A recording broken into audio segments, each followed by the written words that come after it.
Can I still answer a tag called April Showers, 4 days from the end of April? It's been a while since I answered some questions about books, so let's do it. It's raining books. Hallelujah, it's raining books. I saw it on Jen's Reading Life. I'll leave the link for her channel down below in the description, as well as all the questions in case you want to answer them as well. And without any further ado, let's get started. Share a book with water on the cover. I had to go for one of my faves. There's a vlog about me reading this here on the channel. It's tomorrow and tomorrow and tomorrow and tomorrow and tomorrow and tomorrow by Gabrielle Zevon.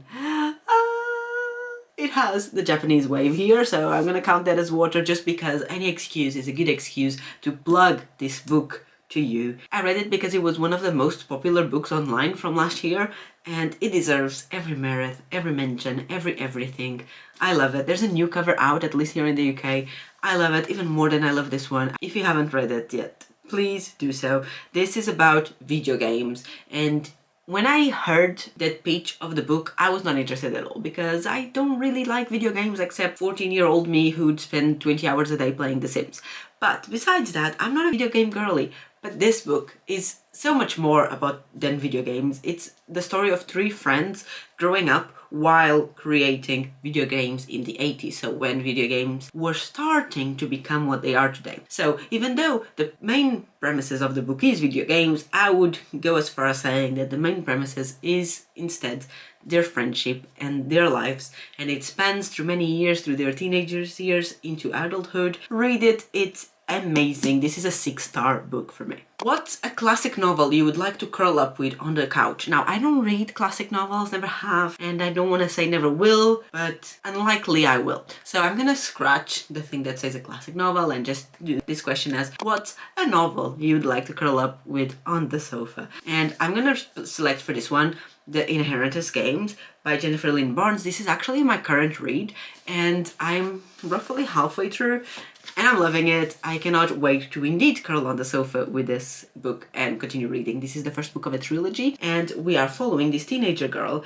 who one day at school just gets called out into the principal's office and gets told she has to fly to this other part of the country. I don't exactly remember the states anymore, but basically she has been mentioned in this millionaire's will after he died. Well, he mentioned her before he died, but now he's dead and she's on the will. And she has no idea who this guy is, and that's part of the mystery. Why is she being named? But also that guy has 4 grandsons, and they used to all play games with each other and the grandfather, so that's also part of the games and the mystery, and you're just trying to figure everything out as you go along. And so far, obviously, I've only read halfway of this, but it's so good, and yes. Share a scary book that you'd read during a rainstorm. It's been a while since I mentioned this book, and we can never forget about how amazing this book is. So I'm gonna mention it right here and right now, and that's gonna renew my love for this book for, let's say, the next 6 months. And of course I'm talking about The Turn of the Key by Ruth Ware. So many of you have read it because I mentioned it, and I feel like this is the peak of my YouTube career, is the amount of people that have read this book because I said, read this book, it's good. This book is told by letters of this nanny that is in prison. So she's already in prison when the book starts, and she's writing letters to this very good, very famous lawyer, asking him to take on her case and help her getting out of jail. And it's through those letters that we are then going to go back in time and find out how she started to be a nanny and how she ended up with this family that had a very technological house, and the house is very creepy. And if you listen to audiobooks, listen to the audiobook of this one as well. Reading it while listening to the audiobook, top-notch experience, highly recommend. What's a good book recommendation for rainy days? When the weather is miserable outside, you want to think of brighter days ahead and better tomorrows. And so I selected the book that, instead of having a dark, cloudy, misty vibe, has the opposite. A sunny, happy, summery vibe. And for this, let's go with The Honeymooners by Christina Lauren. It follows the hate to love trope about this guy and girl that go on the honeymoon of the girl's sister and the guy's brother. They've married each other, but then they all got food poisoning at the wedding, and so they give the honeymoon to their sister and brother. So they go together, but they hate each other. They've known each other for years, and for years and years and years, they've hated each other. But it's so brilliant, the banter. I've read this book twice as part of my project of Will It Stand the Test of Time? Actually, I also did that with this one. For both of these books, there's videos here on the channel. Will it stand The Test of Time. I'll leave the links for both of these videos down below, where basically I read an old 5-star book a while later and I check if they are still 5 stars. Both of these stood the test of time, so they're both amazing, so I'm confident in recommending them once more here on the channel. What 2 characters would you like to spend a rainy day with? I don't really engage with characters like that. I might be reading a book and I might really like the characters in it, but I never get like those book crushes. I wouldn't want to meet the characters the same way that I don't really want to meet the authors, to be honest. And I know this is a very unpopular opinion, but that's my opinion. So I don't have an answer for this question. There's no characters that I would like to spend a rainy day with, unless you mean like spend the day with them because you're reading their book. But let's just move on to the next question, which is share a book that has blue on the cover. Very basic question. It has nothing to do with anything, so I'm just gonna go with The Twisted Love by Anna Huang. This is book 1 on a series of 4 or 5 books, I'm not sure.